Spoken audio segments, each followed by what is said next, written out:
Bueno, me dicen si es que se puede ver la pantalla.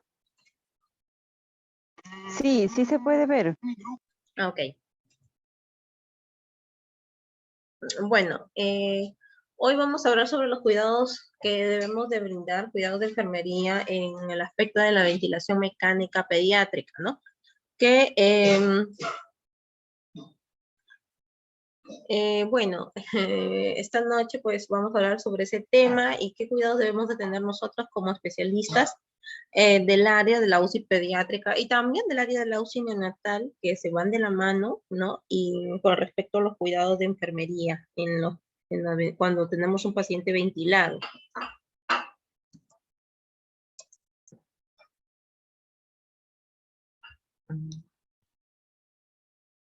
Bueno, hablamos de ventilación mecánica como todo procedimiento de respiración artificial en donde se emplea un aparato llamado ventilador mecánico que va a suplir o va a colaborar con la función respiratoria de forma que mejore la ventilación y oxigenación e incluye asimismo la mecánica pulmonar. Aquí hay varios aspectos que recalcar. El ventilador mecánico es un ventilador que va a ayudar, un aparato biomédico que nos va a ayudar a suplir cuando el paciente se encuentre inconsciente, cuando el bebé esté inconsciente, cuando no esté sedado, cuando no tenga esfuerzo respiratorio, un automatismo respiratorio.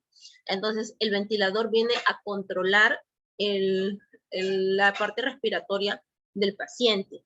Y a veces colabora, ¿por qué? Porque no controla, sino como que ayuda, ¿no? De repente un bebé que ha entrado por una crisis asmática severa y ha presentado un broncoespasmo severo que no sale con nada, ni con los terapias de rescate, entonces se decide intubar, o un paciente que viene de trauma shock, ¿no? E inconsciente. Entonces, si tiene esfuerzo respiratorio, colabora con la función respiratoria y va a permitir que mejore la ventilación y la oxigenación. La ventilación es la capacidad de la mecánica pulmonar que permite eliminar el CO2, ¿no? Cuando nosotros ventilamos bien un pulmón, permitimos barrer todo el CO2 en exceso y esto va a permitir que el paciente pues mejore, ¿no? El intercambio gaseoso. Mientras que la oxigenación es la capacidad de la mecánica pulmonar de ingresar más oxígeno para que haya un intercambio a nivel de la membrana alveolo-capilar y pueda llevar esos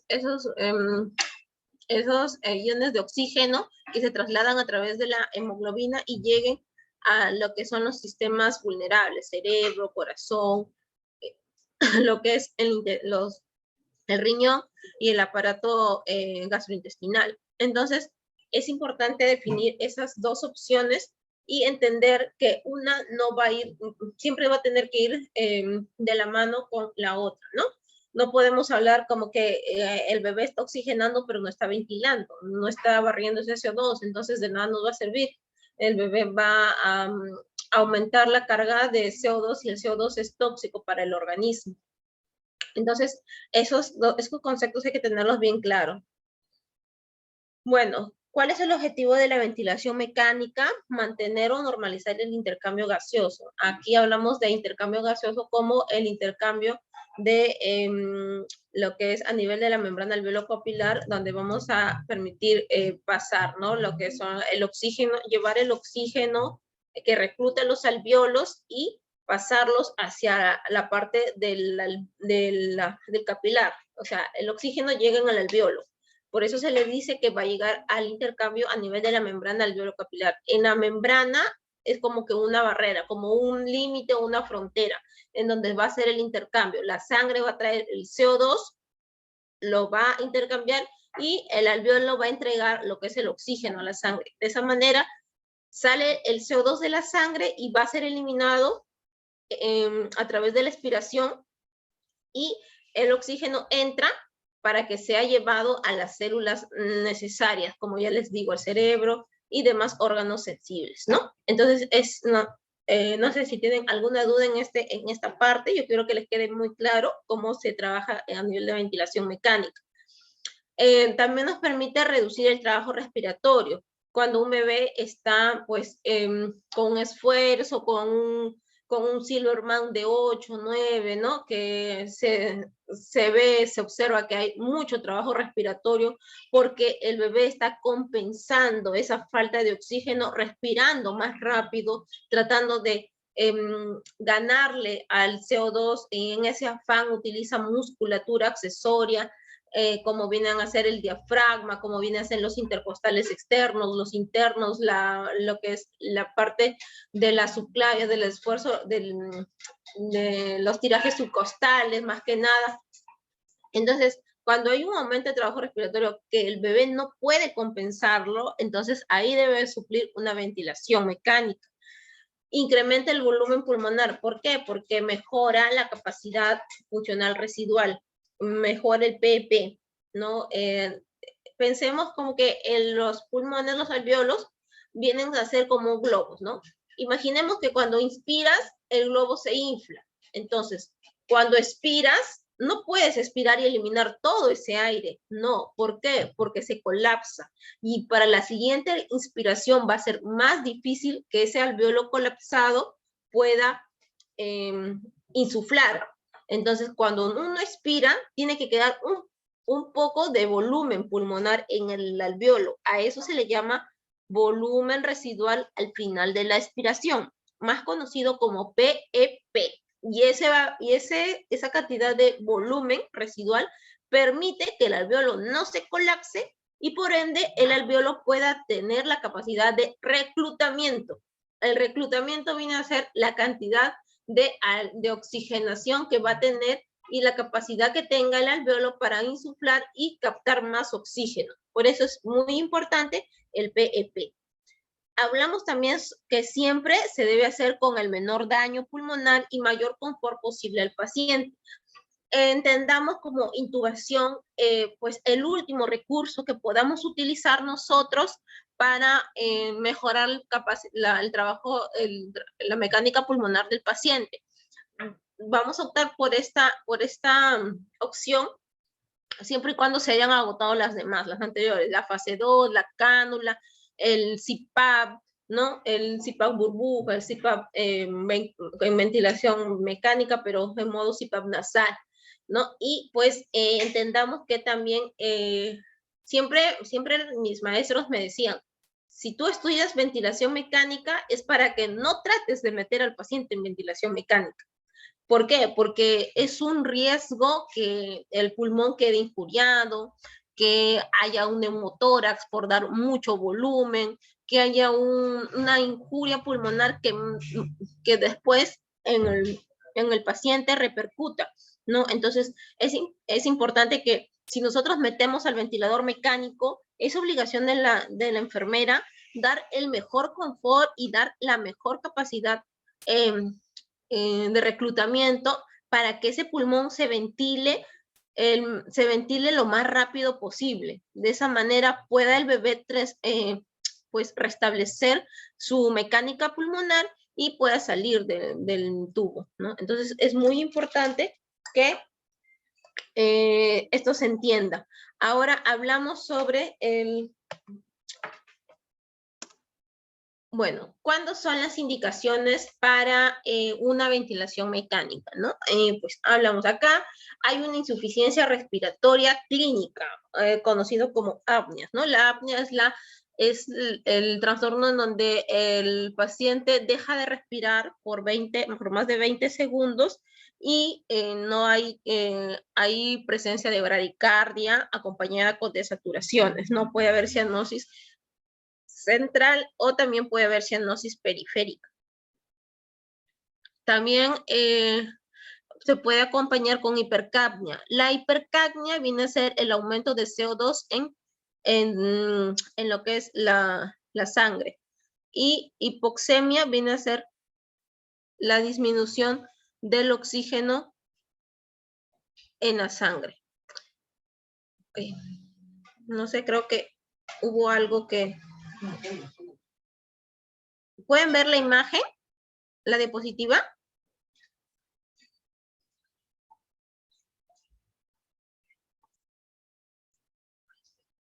Sí, sí se ve. Ah, ya. Ya, es que conecté el cargador y hubo acá una Sí interferencia. se visualiza. Ya, ok. Enfermedades neuromusculares, enfermedades que pues provoquen que haya las miastenias graves, son enfermedades que pueden hacer la paralización de los músculos respiratorios y por ende necesitemos intubarlo al paciente. O por ejemplo, los pacientes que han nacido con un Apgar bajo, o sea, que han nacido deprimidos, ¿no? Que se quedan secuelados, ¿no? Que quedan con su trastorno neurovegetativo disminuido, por ejemplo, lo que son los síndromes de hipotonía muscular, las laringomalacias que no permiten dar la fuerza para las inspiraciones o para la mecánica pulmonar.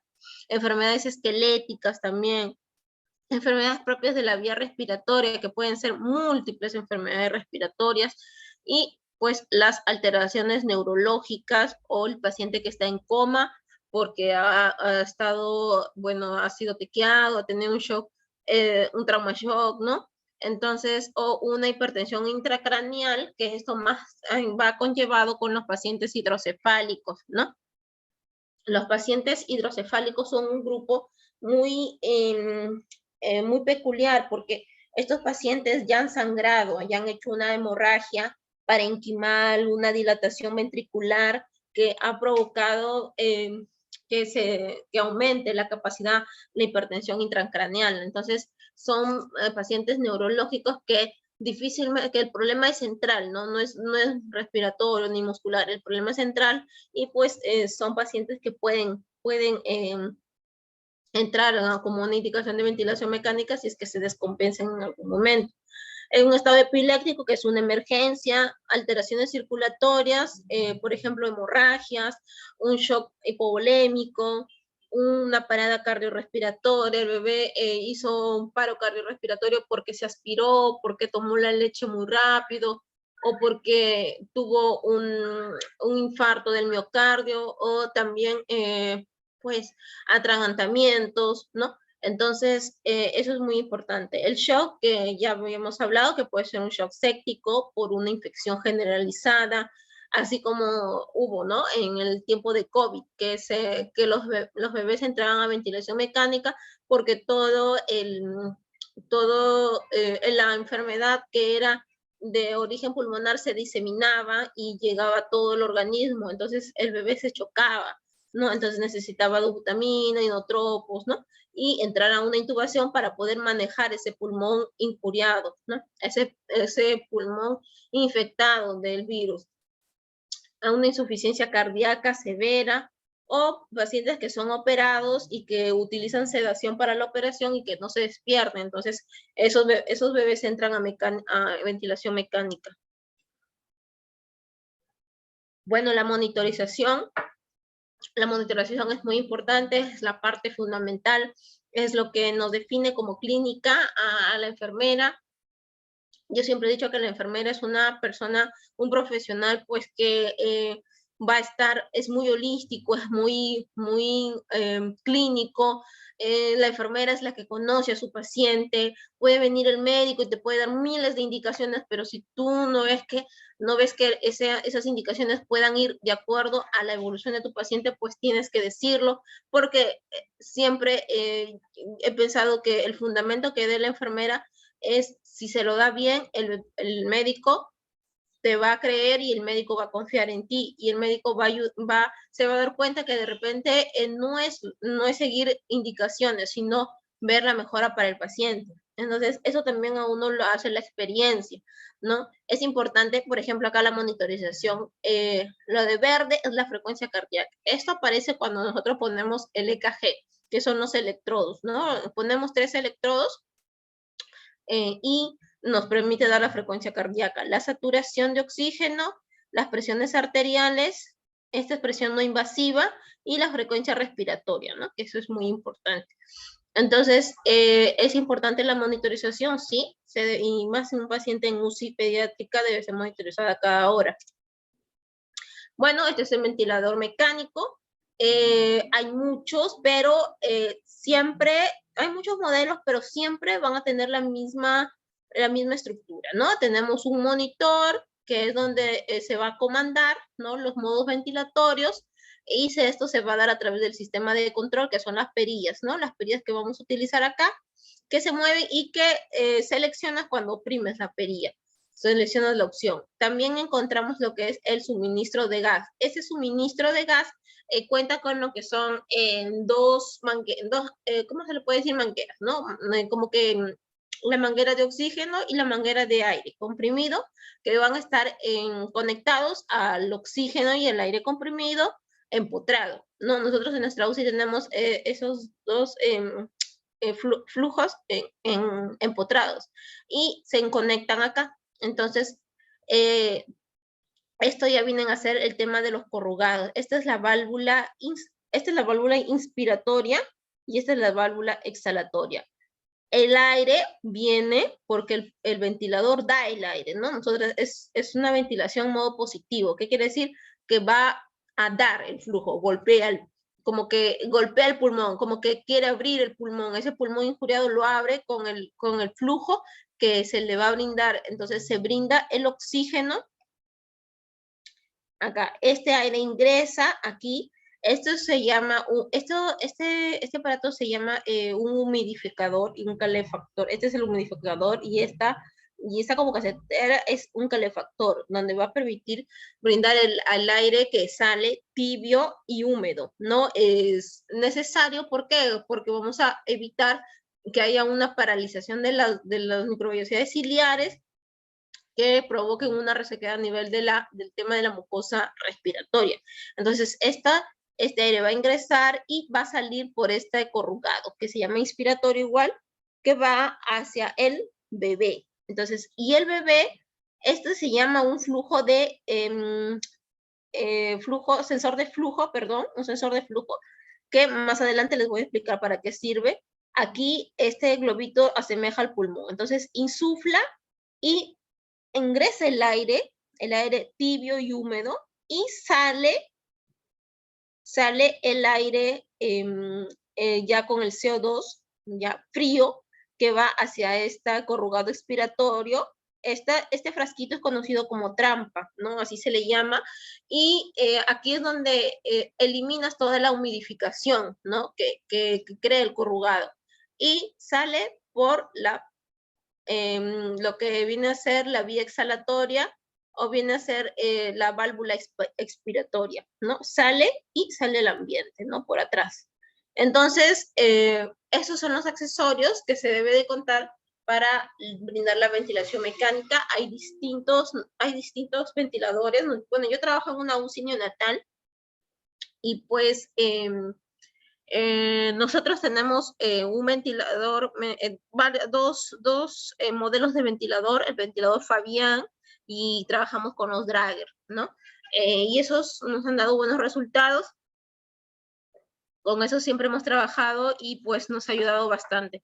Estos accesorios que ven acá son los sensores, la trampa, esta es la trampa, y este es el sensor en Y que va acá, que une la parte exhalatoria y la inspiratoria. Y abajo viene el sensor de flujo, que viene a ser, este sensor de flujo es como que te avisa cuando el bebé está respirando. ¿Para qué? Para que el ventilador se sincronice con la respiración del bebé, y cuando el bebé dé una inspiración, el ventilador le ayude con la inspiración. ¿Me dejo comprender? Entonces, ese sensor de flujo es como que nos avisa en qué momento va a exhalar el bebé, en qué momento va a inspirar, y pues le ayuda, la apoya en las ventilaciones mecánicas. No, por ejemplo, acá vemos este modelo es Drager, pero es otro modelo. Nosotros tenemos otro tipo de modelo. Igual, ¿no? La corrugado inspiratorio y el corrugado exhalatorio con la trampa. Entonces, es importante. Acá el humidificador, me olvidaba que también se debe contar con el agua, que se pone un frasco de agua estéril y se va llenando. Estos son reguladores automáticos. No es necesario no hay llave abierta, solamente va cayendo por presión. Entonces, también se cuenta con los calefactores, con los cables de calefacción que permiten llevar ese aire o ese aire lleno de oxígeno con que sea tibio y húmedo, ¿no? Para la vía respiratoria. Como les decía, este es un sensor, este es un ventilador Draeger, ¿no? De la marca Draeger, que es, bueno, eso con lo que nosotros trabajamos y hasta el momento nos ha ido muy bien.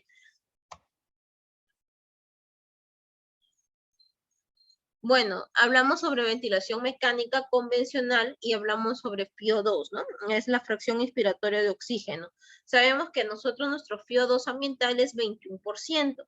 Entonces, a veces es la cantidad, el porcentaje de oxígeno en sangre es la cantidad que va a ser a demanda del paciente. El FIO puede aumentar de 21% hasta el 100%, ¿no? Le estás brindando puro oxígeno. Recordemos que el oxígeno es un medicamento y cuando se recibe en dosis altas o innecesarias puede provocar lo que son retinopatías, sobre todo a nivel de prematuridad. También puede haber resequedad en la vista y pues por eso se busca que el bebé entre con FIOs bajos, regulares y que se le vaya bajando, ¿no? El flujo es la velocidad con que el aire, ese aire va a ingresar al pulmón. La presión pico y es la presión máxima que vamos a darle al pulmón para que insufle. La presión al final de la expiración es lo que les llamaba el PP, que bueno, en neonatos se puede dar un PP de 4 milímetros de agua o también hasta 6. Y en los lactantes, en los niños, ya a partir de 7 milímetros de agua. La frecuencia respiratoria y el tiempo inspiratorio, que son variables muy importantes que debemos de tener en cuenta. Y las variables dependientes que vienen a ser la presión de la vía aérea media, que viene a ser la conjugación de todas estas variables independientes y también la relación entre el tiempo expiratorio y el expiratorio, la relación IE, y tener en cuenta lo que es el volumen tidal. El volumen tidal trabaja con lo que es el FiO2 y nos va a permitir dar una presión de vía aérea adecuada. El volumen tidal es el volumen que vamos a que va a recibir el paciente, en donde vamos a permitir dar mayor oxigenación, ¿no? Es el volumen que va desde el ventilador hasta la vía aérea, y hasta el alveolo.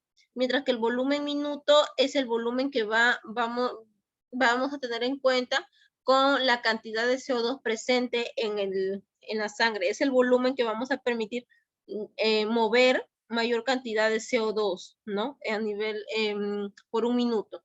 Entonces, es muy importante, sí, porque el volumen tidal permite manejo de oxígeno a sangre y el volumen minuto permite la salida a mayor cantidad de CO2 al exterior. Entonces, estos son muy importantes, son valores muy importantes que debemos de tener en cuenta. ¿Qué soporte respiratorio conocemos? Pues conocemos un CPAP con tubo endotraqueal, CPAP nasal, una ventilación nasal, o también cánulas binasales de alto flujo. Las ventilaciones mecánicas van a estar limitadas por presión o limitadas por volumen.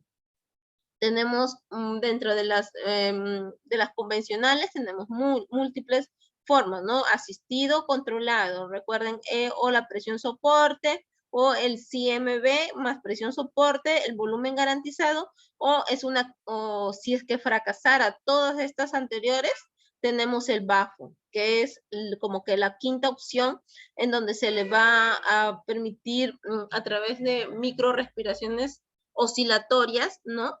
Ya no se van a dar frecuencias respiratorias, sino se va a dar hertz. Es un tipo de ventilación que es vibratoria, que va a permitir reclutar a lo máximo los alvéolos, si es el alvéolo dañado, es el pulmón dañado, y se maneja siempre y cuando hayan fracasado las anteriores, ¿no? Recordemos que las ventilaciones que se limitan por presión, las SIN, permiten dar un gatilleo. Recuerden, los gatillados que va a dar por el paciente se va a dar a través de un flujo continuo, limitado por presión y ciclado por el tiempo inspiratorio. Entonces, esto se va a dar a través de que contemos con nuestro sensor de flujo, que es el que nos va a avisar cuando el bebé empieza a respirar y sincroniza con el ventilador mecánico. Pues bien, miren, acá es un inicio del ciclo respiratorio, ¿no? Este es el ventilador mecánico, este es el ventilador mecánico, esta es la válvula exhalatoria, ¿no? Por donde va a salir el oxígeno. Y pues aquí es donde ingresa, ¿no? Pensemos que esta es la válvula inspiratoria. Entonces, ingresa el oxígeno, el flujo va, y cuando empieza el inicio del ciclo, el inicio de la respiración, del ciclo respiratorio, hay una parte que se va al pulmón, ¿no? La válvula está levemente abierta, hay una parte que se va al pulmón y otra parte que se va afuera, ¿no? Y acá miren el pulmón cómo está, no está insuflado, está normal, es un pulmón que no quiere ventilar, entonces va a ingresar. ¿Qué va a pasar? Mire el PP dónde está, el PP está acá, ¿no? En 4 milímetros pensemos, no es un pulmón que se ha colapsado, no, es un pulmón que está ahí en la parte normal. En la fase inspiratoria, ¿qué pasa? Se cierra esta válvula, se cierra. Entonces, ese aire que salía ya no sale. Entonces, todo ese aire se va a regresar. ¿Y a dónde va? Al pulmón. Esto va a permitir que todo ese aire aumente el volumen tidal. Recuerden lo que le dije, el volumen tidal se manejaba más en FiO2, en volúmenes que ingresan con cantidades suficientes de oxígeno para que haya el intercambio gaseoso, ¿no? Entonces, aumenta, mira, ¿no? Se va. Del pulmón que estaba acá, que es estas rayas moraditas, que era el PP, aumentó, miren. Y esta frontera que delimita esta línea morada es la presión inspiratoria máxima, llamada PIP, PIC, o presión PIP. Es una presión pico, ¿no? ¿Se dan cuenta? Miren cómo sube como una meseta, ¿no? Llega hasta lo más que pueda, ¿no? Lo más que pueda insuflar. Puedes dar, por ejemplo, presiones de 4 de PP, y das presiones picos de 14, 15 en neonatos, y pues en lactantes o en niños es más todavía las presiones. Entonces, damos un ejemplo, ¿no? Entonces, respira, por ejemplo, ahorita es un neonato, ¿no? 4 de PP, 4 centímetros de agua, tiene su presión acá, de acá, 0 a 4. Cuando viene el inicio respiratorio, se cierra la válvula del ventilador mecánico, ya no hay escapatoria, entonces va todo el aire, el oxígeno concentrado, va hacia el pulmón, permitiéndolo insuflar. Esto va a dar un pico, digamos 15. Se da un pico de 15, entonces permite que esto sube hasta el 15. Entonces, después, ¿qué pasa en la fase expiratoria? Llega un punto que ya dio 15 y va a tener que caer. Entonces, en ese momento se abre la válvula exhalatoria y se suspende el impulso. Ya no va a haber oxígeno, ya no va a enviar impulso de oxígeno, sino que ahora el pulmón va a ser la parte expiratoria. Vamos a sacar ese oxígeno ese aire que ya hizo el intercambio gaseoso, ahora sale en forma de CO2, ¿no? Va hacia el exterior. Entonces, ¿qué pasa? Nuevamente vuelve a su estado normal. Cae la presión pico, esa presión máxima de 15, cae, pero no cae hasta 0, porque si cayera hasta 0, se va como que a colapsar ese alveolo y para la siguiente respiración ya no va a abrir. Entonces, eso se le llama reclutar, ¿no? Entonces, vemos que cae el volumen y acá va a permitir todo ese volumen que va a ir saliendo se le llama volumen minuto. En un minuto, en 60 respiraciones, ese volumen debe de ser el mayor posible para que el CO2 barra, para que se vaya el CO2. Entonces, permite que baje, cae nuevamente hasta el PP4 que tenía anteriormente, sale en forma de CO2 y al final queda como anteriormente, ¿no? El PP en su normalidad, el flujo continuo, la válvula levemente abierta y queda, ¿no? Y todo esto se hace en una constante de tiempo, está limitada por presión y todo lo de abajo viene a ser el volumen que se ha manejado, ¿no? Ese volumen tidal, todo el volumen que se ha podido manejar. Entonces, esto es una forma de entender la mecánica respiratoria, ¿no? Los modos de ventilación, van a depender de cómo está el paciente, ¿no? Modos de ventilación, si el paciente está consciente, está inconsciente, si el paciente respira o no tiene trabajo respiratorio, si necesitas apoyar o un paciente que ya ha estado en ventilación mecánica y lo quieres destetar a espontáneo, ¿no? Acá, esta es la onda, ¿no? Que vemos, por ejemplo, acá dan un PP de 5 y llega hasta 15 y luego cae, ¿no? Y esto se da en un tiempo, está ciclado por tiempo. Esos son los sensores de flujo que les decía, ¿no? Este es el sensor Fabián, va conectado a un cable y esto es el que nos avisa cuando el bebé va a respirar para que pueda sincronizarse con el ventilador mecánico. La ventilación sincronizada mejora el intercambio gaseoso y pues mejora, hay un mejor reclutamiento, refuerza el esfuerzo respiratorio y mejora la presión sanguínea. La sincronizada nos va a facilitar que el bebé se destete fácilmente, que disminuye el tiempo de ventilación mecánica y pues disminuye efectos significativos en los efectos secundarios, ¿no? Que no vamos a tener un bebé pues que, o un paciente que haya injuriado, haya tenido una injuria respiratoria o que el pulmón haya quedado dañado, que haya hecho una displasia broncopulmonar o que pues ese pulmón, ese alveolo ya no esté súper elastizado, sino que esté engrosado, ¿no? Por las injurias que ha tenido. La asistida controlada, la ventilación, como se les explicó, se asiste cuando el paciente tiene esfuerzo respiratorio y se controla cuando el paciente está inconsciente, que no tiene automatismo respiratorio, ¿no? Y eso son controles, son respaldos que le da al paciente.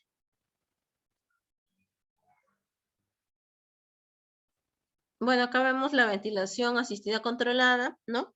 Está sincronizada, miren. Acá, por ejemplo, es la respiración del paciente, no son los ciclos respiratorios, miren. ¿Qué pasa? Se sincroniza en un tiempo. El bebé respira y pum, el sensor de flujo avisa. Está respirando el paciente, allá, ahí viene el ventilador, inicia la respiración. Como que se sincronizan, me dejo comprender. ¿Para qué? Para que esa respiración, que si el bebé solo, sea mejor. A mayor cantidad de pico, mejor cantidad de aire. Miren esta cantidad de aire y comparemos con esta cantidad de aire. Es mucho, ¿verdad? Es mejor. Si el bebé respirara solo, hiciera solamente esa presión media, pero miren acá, es más porque el ventilador le ayuda, porque se sincroniza con él. Entonces, eso también es muy importante. Esta es otra ventilación mecánica, ¿no? En la ventilación asistida controlada, que son los parámetros, ¿no? Que ya habíamos hablado, que es el pico, el PP, la frecuencia respiratoria, y pues el trigger que viene a ser la sensibilidad con que el sensor de flujo nos avisa, ¿no? Que el bebé está respirando. Bueno, esto es igual, ¿no? Se apoyan las respiraciones espontáneas. Las ventilaciones de presión soporte, que son las mismas que te dan una presión soporte, presión de respaldo para que ayuden a ventilar al paciente. Y este tipo de ventilaciones se dan cuando el bebé ya los van a destetar, ¿no? El bebé tiene que cuando ya los quiere sacar del ventilador mecánico. Y pues nos ayuda bastante, nos ayuda para que puedan hacer una extubación exitosa, más que nada. Bueno, acá se ayuda, es ciclada por flujo y limitada por presión, ¿no? Acá es lo mismo que se le estaba explicando y la cantidad de flujo es más, ¿no? También se pueden combinar con sigmas, presión de soporte que nos ayuda, ¿no? En recién nacidos menores de 1 kilo, por ejemplo, se va bien esa respiración porque como que les ayudan, no dejan solo al paciente para que respire, sino siempre va a estar acompañado de un apoyo, de un respaldo. Nos vemos acá, ¿no? Esta es la compliance, es la capacidad que tiene el pulmón de estirar. Acá va la inspiración, la expiración. Inspiración, expiración. Y todo esto es el volumen. A mayor pico, un buen pico, mejor el volumen, ¿no? Miren acá, este volumen, el de los puntos. Llega hasta un pico, pero baja.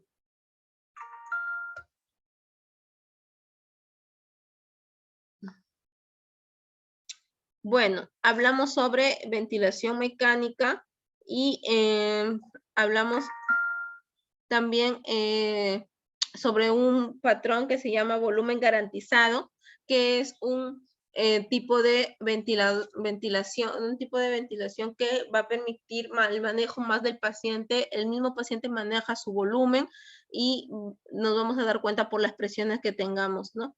El volumen tidal es el objetivo y la presión el límite. Entonces, ayuda también para que el destete sea más rápido. Acá este es un modelo Fabián, ¿no? Acá vemos cómo se sincroniza, ¿no? Estas son lo que pone el médico y eso es lo que hace el paciente.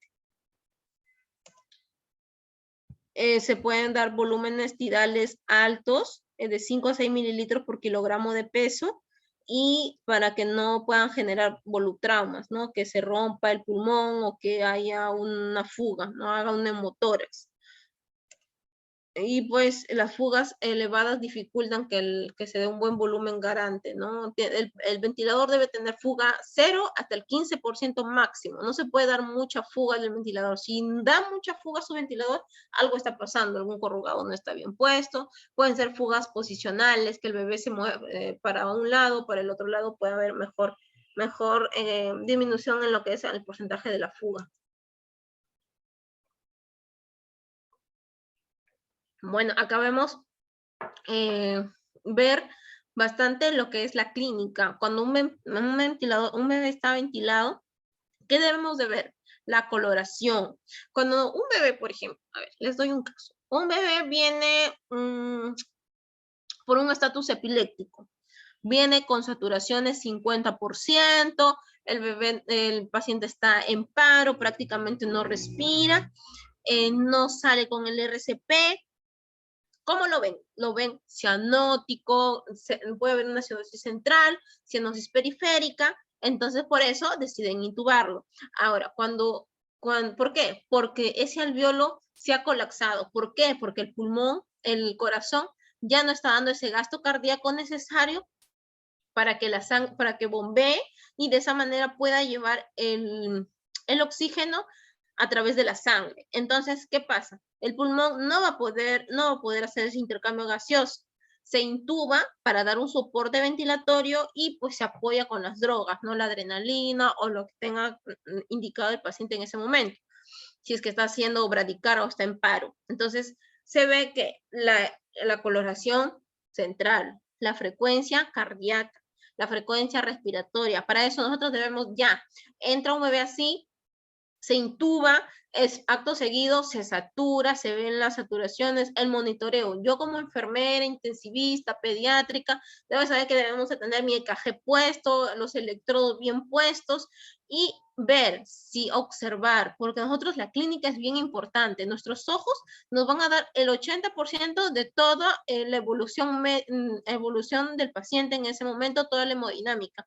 Vemos si está respirando, si hay una amplexación o una expansión torácica. ¿Qué quiere decir? Si el bebé cuando lo intuban, expande todo ese pulmón, expande, y eso se va a ver con la expansión de la caja torácica.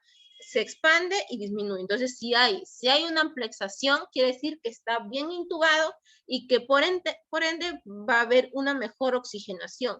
Entonces, vamos a ver, auscultamos, ¿no? Vemos si hay crépitos, subcrépitos, si pasa bien el murmullo vesicular. A veces está monointubado. ¿Y qué pasa? Que el tubo se ha ido para un lado, ¿no? Para un lado del bronquio. Entonces se ha ido para el bronquio, supongamos, derecho.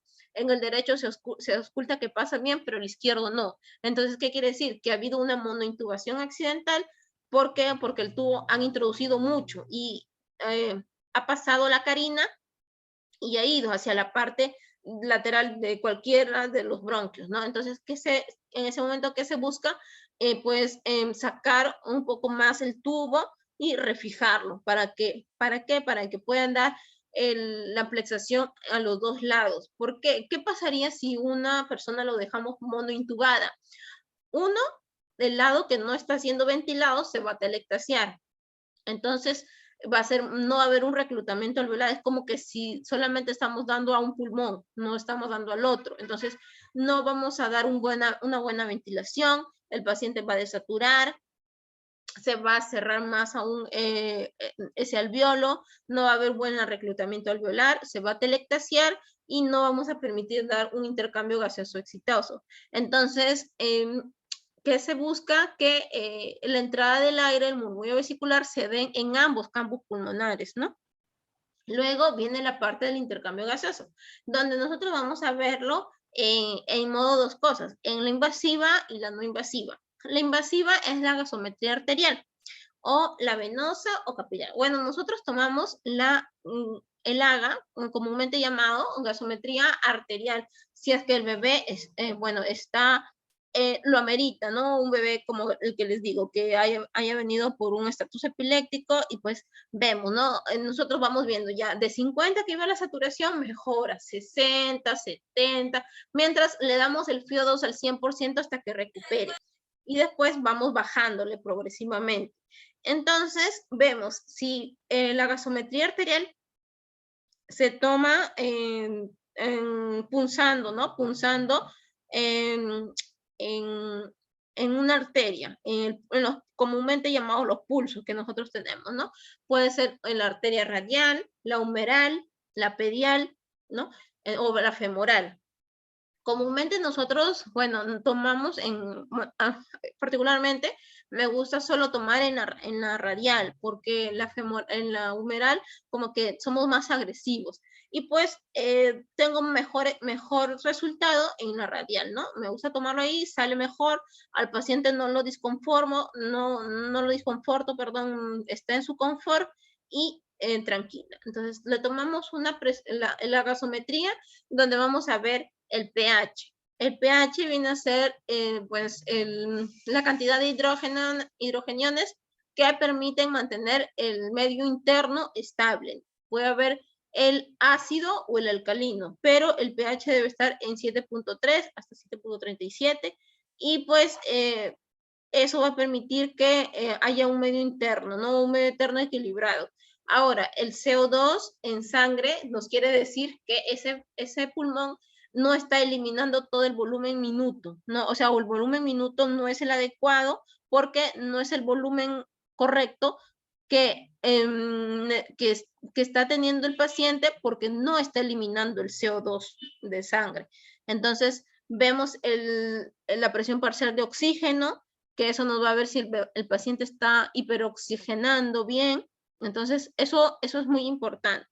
Ahora, la parte no invasiva es la pulsión. Bueno, nosotros tenemos nuestros pulsoxímetros, ¿no? Que nos miden la saturación de oxígeno.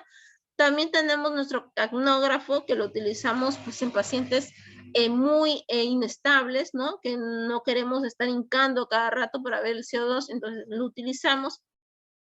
Y bueno, eso nos ayuda más que nada. La parte de la PO2 y el PSO2 transcutáneo no lo usamos mucho. No lo usamos en nuestro servicio.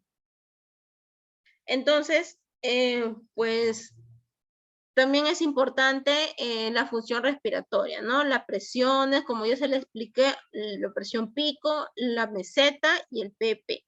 Los volúmenes corrientes y los volúmenes de minuto expirado. Recordemos acá que es muy importante un cuidado de enfermería, que hay un tipo de volumen que se llama el volumen de aire muerto, que es el volumen que,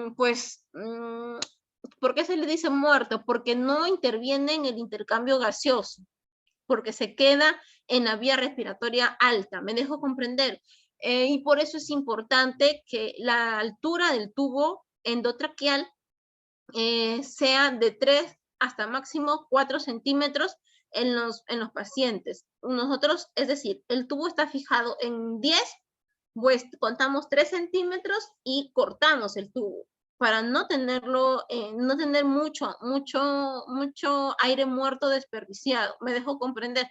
Entonces, es importante que nosotros tengamos eso en cuenta, ¿no? A veces los tubos no son los adecuados para los niños que son chicos, son niños lactantes, niños de 1 mes, ¿no? De 2 meses y que necesitan necesitan que no pierda tanto volumen de aire muerto, entonces debe ser el tubo hasta 3 centímetros por encima de la comisura labial, ¿no? Recordemos que la medida es ahí, en la línea de la comisura labial, y 3 centímetros más allá es el corte donde se debe de realizar. Y pues tenemos lo que son los volúmenes, las curvas y la distensibilidad. La distensibilidad, bueno, a ver, los volúmenes, como les decía, son volúmenes corrientes y minuto expiratorio, ¿no? Que eso hay que tenerlo en cuenta. El volumen de aire corriente es el volumen que permite ingresar a los pulmones y permite llevar oxígeno. Entonces, esto va a ir de la mano con el volumen tidal. Y el volumen minuto expirado es el volumen que vamos a eliminar hacia la válvula exhalatoria, y esto va a tener que ver con el CO2, ¿no?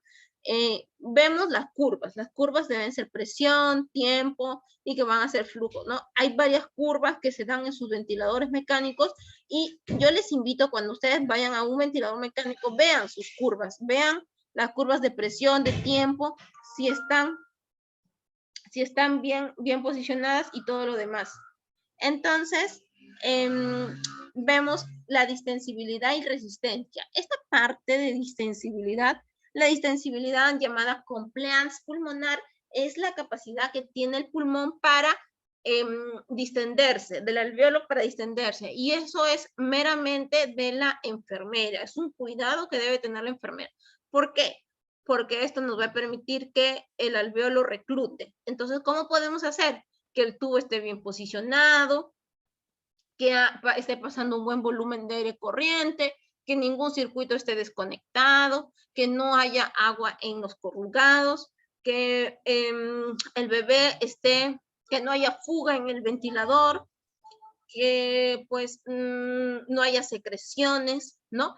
Y esto también se opone a lo que es la resistencia. La resistencia son todas las fuerzas que hace que se contraponen a que el aire del ventilador entre al pulmón. Entonces, eso también es cuidado de enfermería. En la resistencia podemos ver las secreciones. Cuando el paciente necesita aspirarse, se debe de aspirar. Recordemos que la aspiración de secreciones no es un cuidado rutinario, no es que yo a los 3 horas, ay no, me toca tocarlo y lo voy a aspirar, no. Para eso es una enfermera capacitada, es una enfermera especialista, no es una enfermera que va a hacer las cosas por mecánica, nada más. Entonces, así no hubiera especialidad. Entonces, son enfermeras que van a utilizar el criterio y se van a dar cuenta, ¿no? A ver, vamos a hacer la manipulación, vamos a hacer la valoración.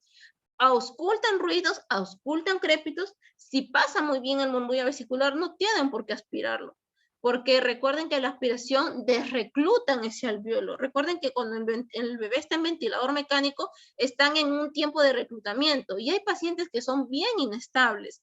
Por ejemplo, han tardado 2, 3 horas en que sature 88, 89, 91, 92, ya está en 94.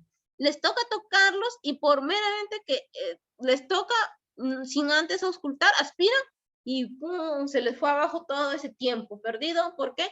Porque nuevamente es un bebito lábil que está tratando de establecer, de reclutarse, y ustedes en la aspiración desreclutan ese pulmón, pues se les viene el trabajo abajo. Entonces, no es aspirar porque me toca tocarlo al paciente, no. Si se amerita, es más, si antes de las 3 horas el bebé empieza a desaturar, ustedes escuchan, hay ruidos de su crépito, se aspira. Incluso si es que el bebé lo requiere, se aspira antes incluso de las 3 horas, pero eso va a depender de la valoración que haga la enfermera. Entonces, eso es muy importante. Recuerden, distensibilidad y resistencia, que es los picos donde los cuidados de enfermería deben de estar bien posicionados. El agua de sus corrugados, no pueden tener agua en sus corrugados. Los corrugados deben de estar lo menor tiempo, menor cantidad condensados. Y si tienen agua, tienen que ir sacándola, de modo que esa cantidad de exceso de agua, de humedad, no haga que el ventilador piense que hay secreciones o que el pulmón se está atelectaciando. ¿Me dejo comprender? Entonces, el ventilador no lo interpreta como que hay agua en el corrugado. El ventilador piensa que ese pulmón está duro y más presión pone. Entonces, pueden hasta romper ese alveolo cuando hay bastante agua en el corrugado o hay bastantes secreciones, ¿no? O hay resistencia, A veces sale tubo, oclusión de tubo, porque hay secreciones, porque son las secreciones densas, ¿no? Entonces se tiene que aspirar. Más adelante se va a explicar cómo se tiene que aspirar a un bebé intubado. La radiología en radiografía, ¿no? La radiología nos va a ver posición de tubo, nos va a ver si es que hay atelectasia, en qué lado, puede ser apical, basal, medio. También si es que es un pulmón injuriado, si es un pulmón que si hay un corazón grande, que también es relevante, ¿no? Si es que hay una fuga, un neumotórax o un hemotórax, ¿no? O pueden haber los dos. Entonces, vemos y valoramos. Y la hemodinámica, la frecuencia cardíaca, las presiones, ¿no? Recordemos que las presiones medias son bien importantes. Nosotros tenemos que medir bueno, si hay pacientes que están muy, muy inestables, cada hora se mide la presión arterial. Esos son pacientes que mayormente están con ayuda inotrópica, ¿no? Están dobutamina, dopa, adrenalina, noradrenalina. Entonces eso también es muy importante. Acá hablamos sobre los cuidados de enfermería, valoramos la función respiratoria a través del test de Silverman y Anderson que utilizamos, y valoraciones de gasometría, la radiología que ya les expliqué, que la gasometría a través del lag arterial y la radiología a través de los radios X. Bueno, acá hay un diagnóstico de enfermería, que es el deterioro del intercambio gaseoso relacionado con varias cosas, que pueden ser disminución de la distensibilidad, los gases alterados, o una perfusión mala en los cambios de la membrana alveolo-capilar.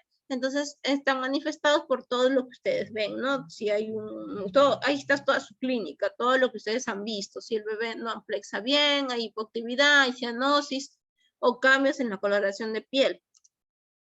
Los objetivos ahí están: brindar soporte artificial, permitir la oxigenación y la ventilación, contribuir al mejoramiento del intercambio gaseoso, garantizar una correcta humidificación, mantener la vía aérea libre de secreciones, prevenir complicaciones y secuelas de la ventilación mecánica, valorar las respuestas a diversas actuaciones del paciente y pues darle un bienestar psicosocial.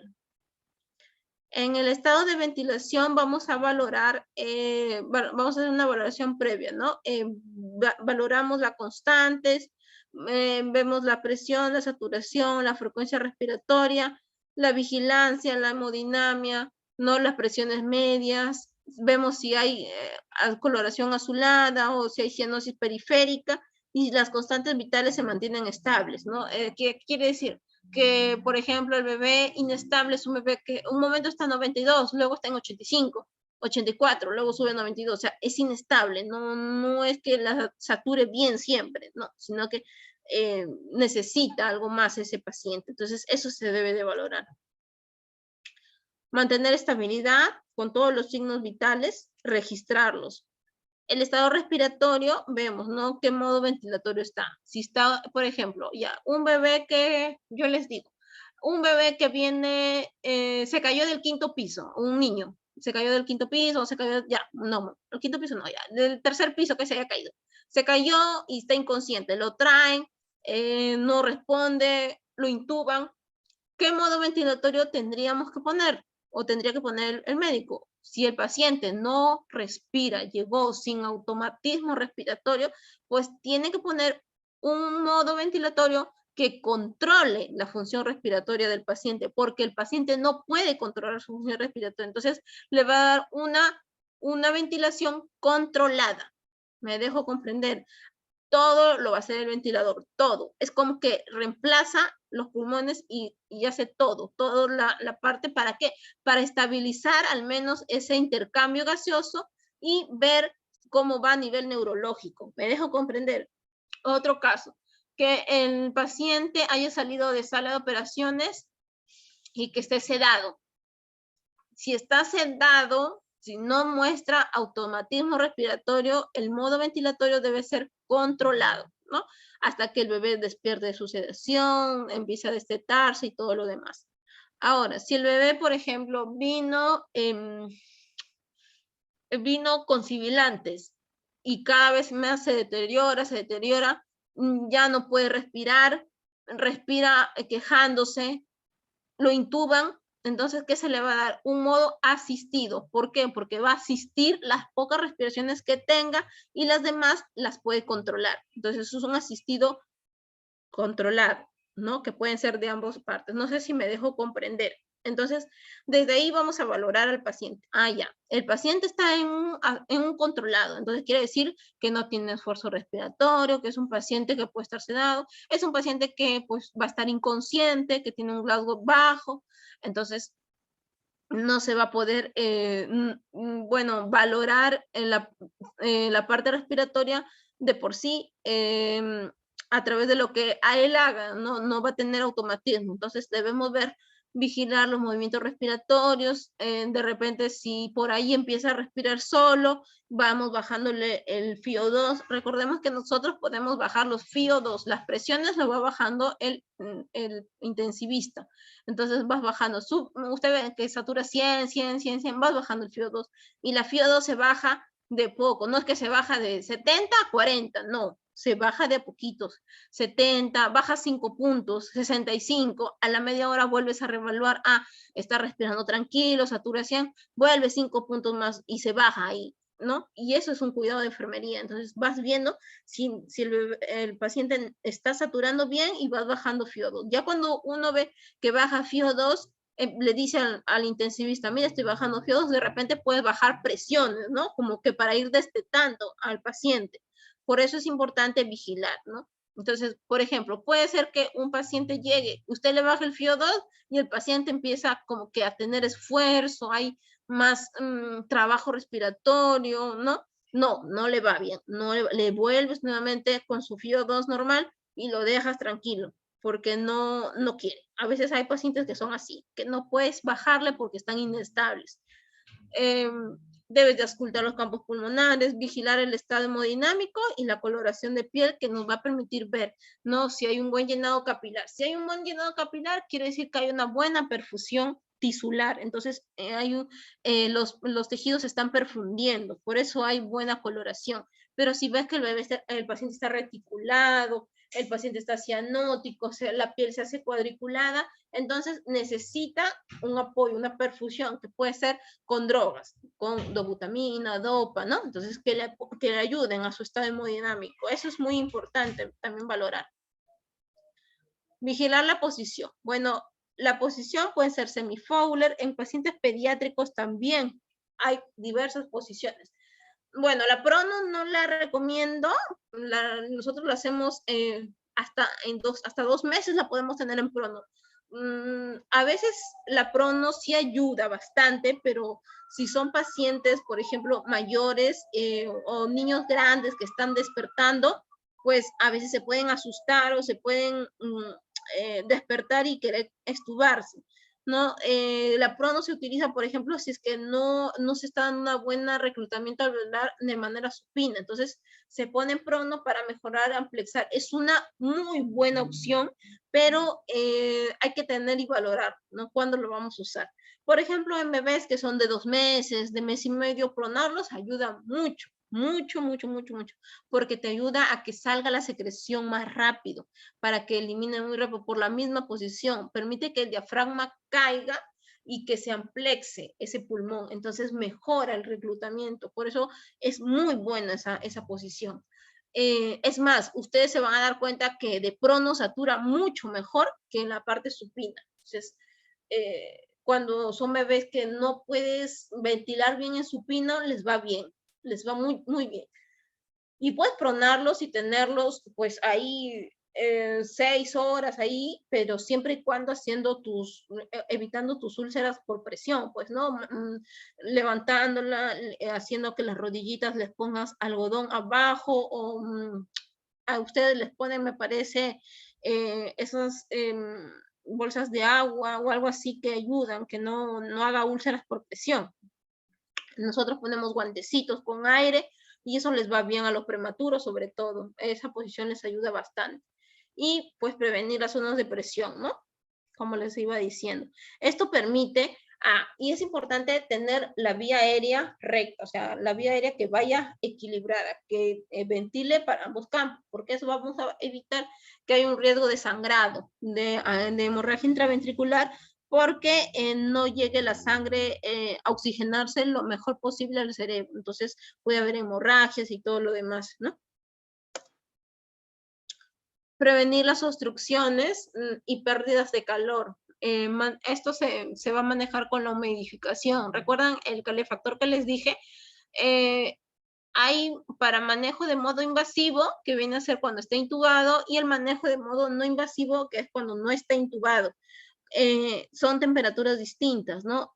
El que está intubado puede manejar de 36 hasta 38 máximo la temperatura, mientras que el que está con CPAP o cánula normal puede ser hasta 32, 33 grados de temperatura. Esto ayuda mucho porque no permite que se reseque ese epitelio de revestimiento de la mucosa respiratoria. Nos permite colaborar también en la parte de las radiografías para ver cómo está ese pulmón, si ya pasó la atelectasia o no. Por ejemplo, si llega un paciente con atelectasia, se toma la radiografía y ves atelectasia, tienes que hacer trabajo respiratorio, llamar al fisioterapia de ayuda respiratoria para que puedan drenar, hacer un drenaje postural, es decir, una fisioterapia que ayude a desprender todo ese moco, porque ese moco que está ahí produciendo atelectasia no ayuda a que se dé un buen reclutamiento alveolar. Entonces, es importante sacar ese moco. Entonces, ¿qué se le hace? Se le da nebulizaciones, se le aspira, se le da terapia de rescate y empieza a salir, ¿no? Con las mismas aspiraciones. Con el objetivo de mantener la vía aérea permeable. Bueno, acá vamos a ver cómo, cuándo es necesario aspirar, ¿no? Acá les puse eso de instilar suero fisiológico solo si es necesario, eso es con indicación médica. No sé cómo serán en sus servicios, pero en mi servicio solamente si es un lavado endotraqueal hacemos con el médico. Pero después nosotros no instilamos suero fisiológico. Entonces, ¿cómo aspiramos? Debe ser ver, ¿no? Ver, a veces nos reportan, ¿no? Por ejemplo, su colega que sale de turno, no, mira, yo cuando lo aspiro, el bebé desatura, ¿no? Desatura, cae hasta 70, 80, ya, si desatura, entonces el ventilador mecánico tiene una indicación que dice un plush, como que le das un plush, por ejemplo, está en 40% de FIO, pero el bebé es inestable cuando lo aspiras. Entonces, ¿qué puedes hacer? Das el plush que te permite por un minuto dar al 100% de oxígeno mientras ustedes lo aspiran con la finalidad de que compense y no desature tanto, ¿no? ¿Me dejo comprender? Entonces, de esa manera evitamos que haya un cambio brusco de saturación. Entonces, o que haya bradicardias. Hasta a veces cuando uno aspira, el bebé entra hasta en paro. Entonces, tenemos que valorar todo eso. Ver la disminución de oxígeno, la saturación, si hay secreciones visibles. A veces las secreciones son tantas que suben hasta el tubo endotraqueal, se van hasta arriba, la parte superior, a escuchar los ruidos, los crépitos, y pues a veces porque tomas el AGA y sale el CO2 elevado, saben, puede ser secreciones o puede ser un pulmón que no esté bien ventilado, o que el paciente esté intranquilo, esté ansioso, ¿no? Hay dos tipos de aspiraciones, la aspiración abierta y la aspiración con técnica cerrada.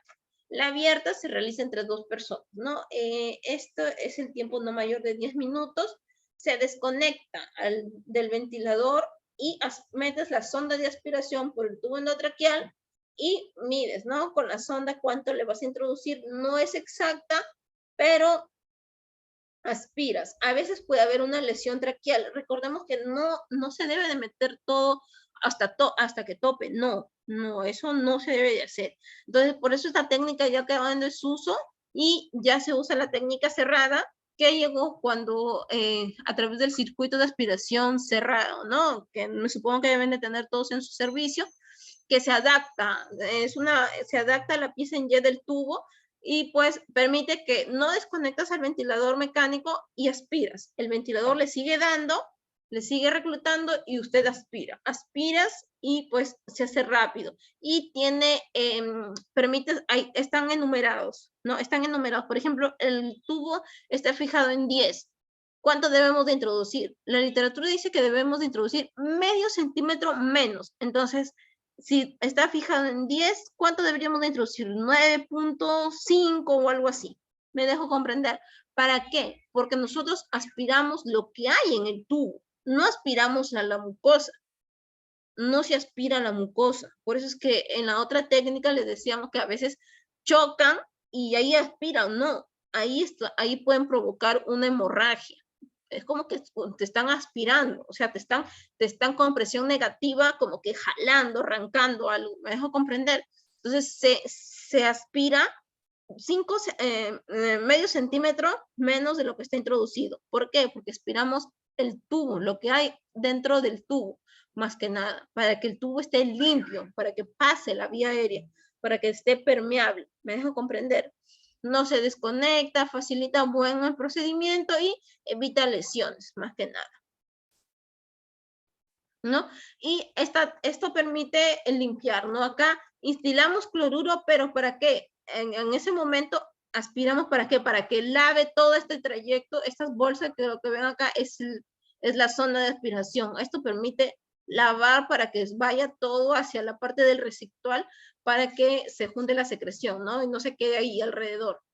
Es una técnica más higiénica, más limpia, yo la veo muy adecuada y ayuda bastante. Evita que se atelectacie el bebé, que haya riesgo de una hipoxia y pues nos permite mejorar bastante el cuidado.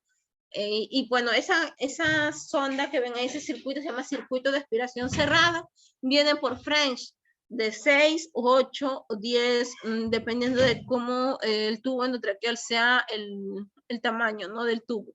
Entonces, el más chiquito es el 6 de French, que se utiliza para los prematuros y les va bien, se cambia cada 24 horas, nosotros lo cambiamos cada 24 horas y, bueno, evita las infecciones más que nada. Prevenir extubaciones, que es un cuidado netamente de enfermería, ¿no? Esta es la fijación para el tubo endotraqueal, que previene desplazamientos y pues utiliza la mejor forma de fijación, ¿no?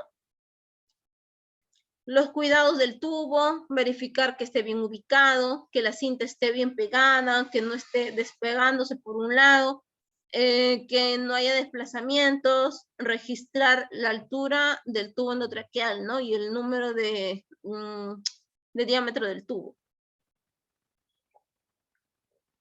Y bueno, sostener el circuito de los corrugados con un brazo. No sé si en sus incubadoras les viene un brazo que les ayuda a colgar los circuitos para que no estén tan pesados para el bebé. Eso ayuda también a que no se extube.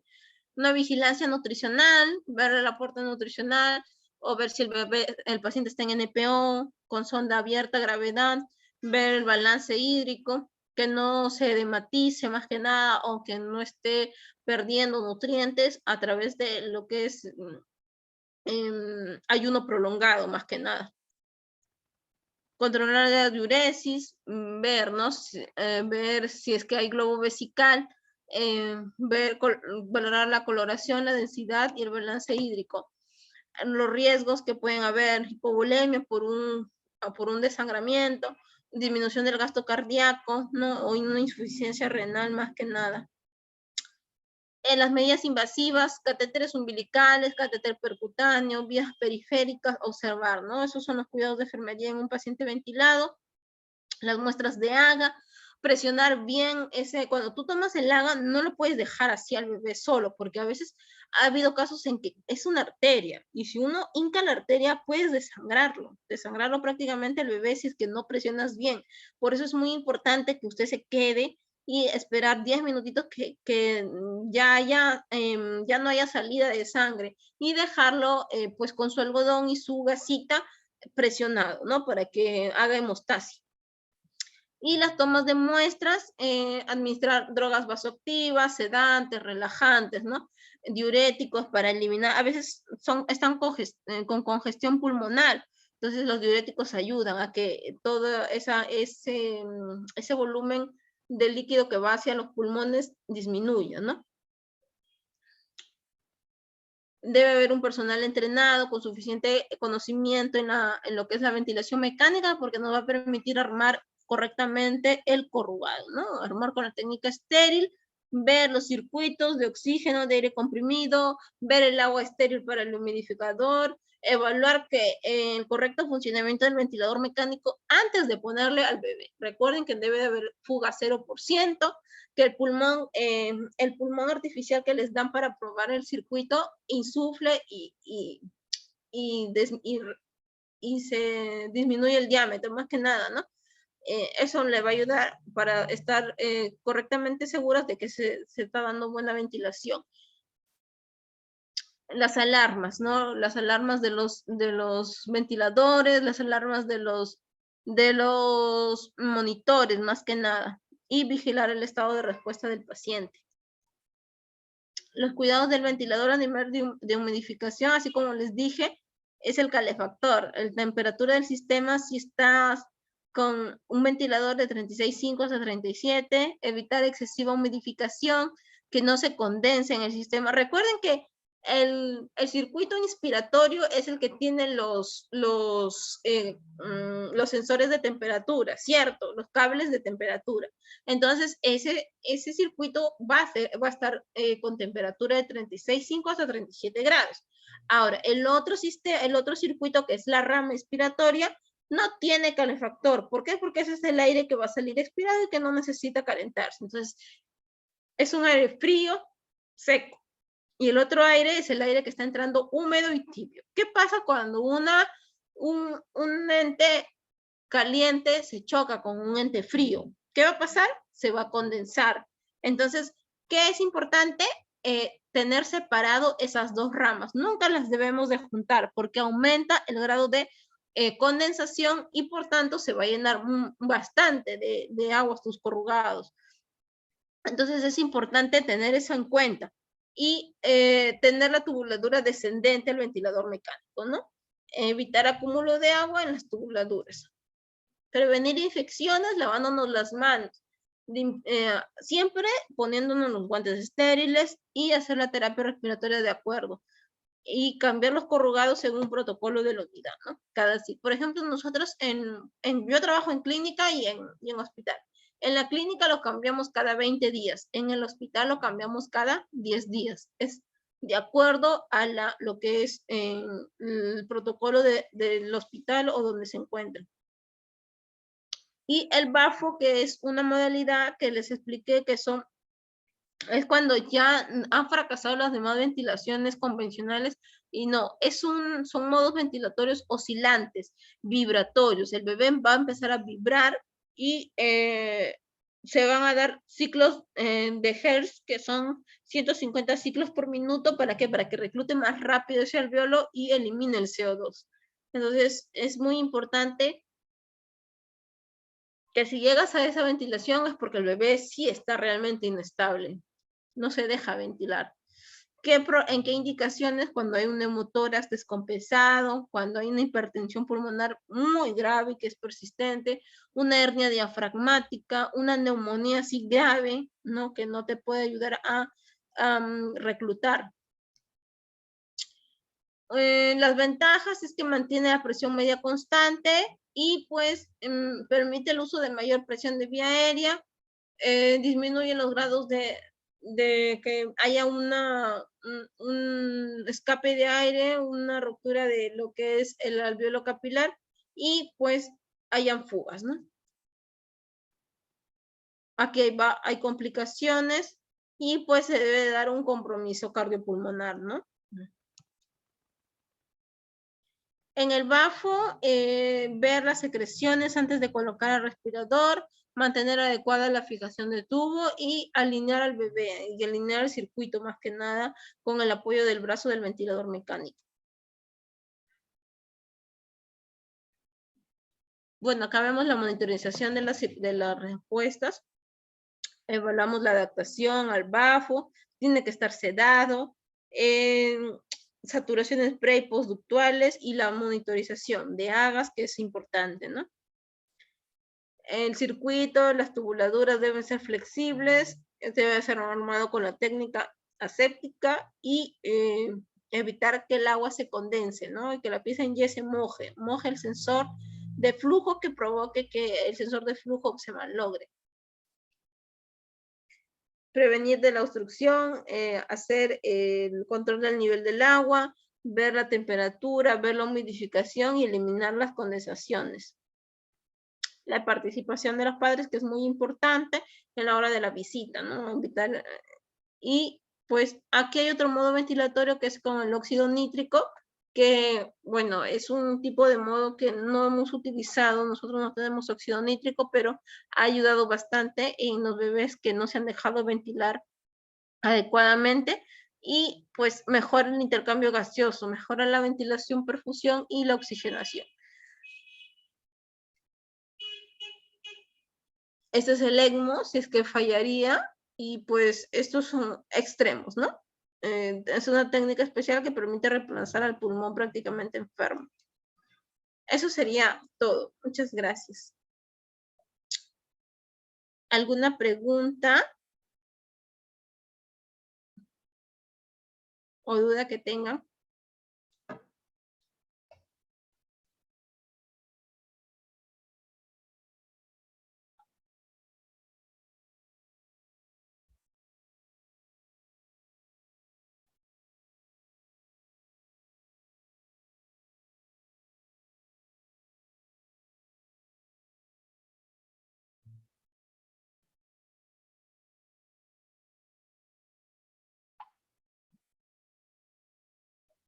¿Alguna duda, no sé, alguna experiencia?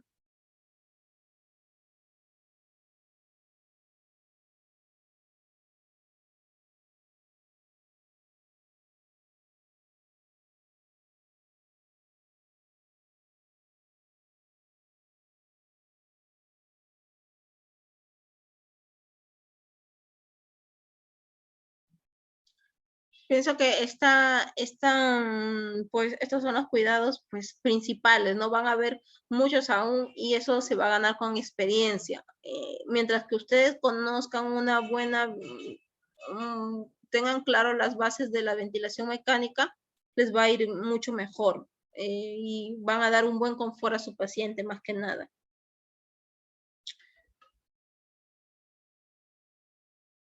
Bueno, no sé si tienen alguna duda, alguna pregunta.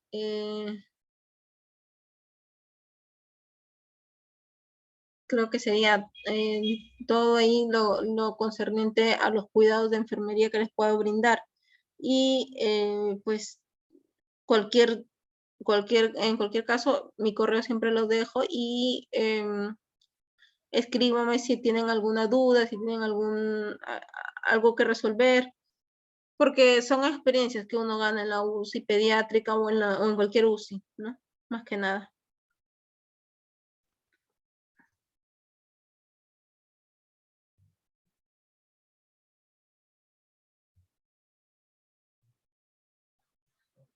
Bueno, creo que no hay más preguntas. Muchas gracias.